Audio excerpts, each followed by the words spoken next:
మా లీడరు అన్నది పక్కకు పెట్టు, తెలంగాణ తెచ్చిన నాయకుడు అన్నది పక్కకు పెట్టు, 2 సార్లు ప్రజలు గెలిపించిన ముఖ్యమంత్రి అనేది కూడా పక్కకు పెట్టు.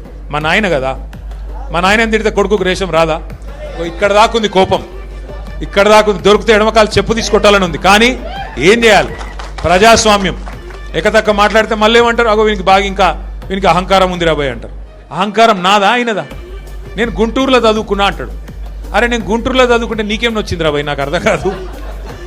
అప్పుడు ఆంధ్రప్రదేశ్ కలిసి ఉండే, నేను గుంటూరులో చదువుకున్నా, మళ్ళీ హైదరాబాద్లో చదువుకున్నా, పూనాలో చదువుకున్నా, అమెరికాలో చదువుకున్నా, నేను ప్రపంచం అంతా చదువుకున్నా.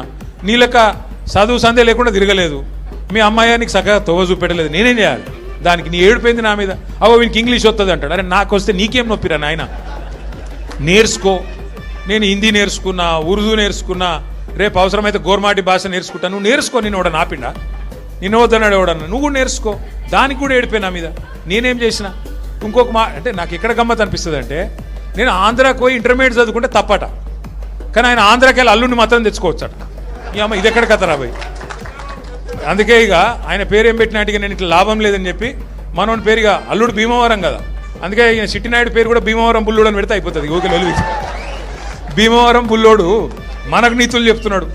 అరే ఆంధ్ర అంటే మరి ఆంధ్ర వల్ల ఓట్లు కావాలి, ఆంధ్ర వల్ల చుట్టూ తిరగాలి, కానీ మళ్ళీ ఆంధ్రాని మాత్రం నేను పోయి చదువుకుంటే నీకు నచ్చినది. నీకేం బాధ అవుతుంది? నాకు అర్థం కాదు.